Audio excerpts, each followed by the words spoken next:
যে দায়িত্বশীল তার অধীনস্থদের প্রতি কল্যাণ কামনা করে না, তার পরিণতি কি?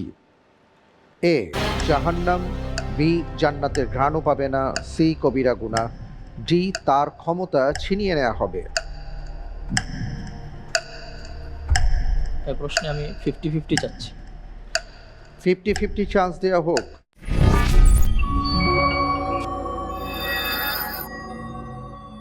অপশন এ জাহান্নাম, অপশন বি জান্নাতের ঘ্রাণও পাবে না।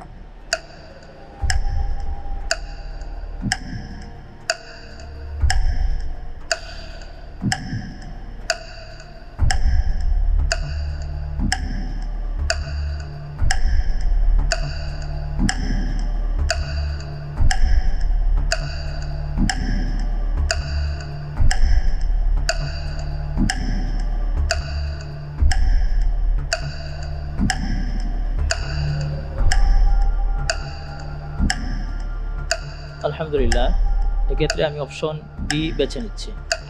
ফ্রিজ করা হোক অপশন বি জান্নাতের ঘ্রাণও পাবে না। আপনি বলেছেন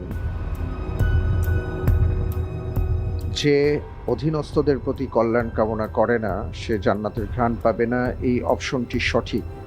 50-50 চান্স নেয়ার পরে আমি দেখতে পাচ্ছি আপনি যে উত্তরটি দিয়েছেন আপনার উত্তরটি সঠিক উত্তর। আলহামদুলিল্লাহ।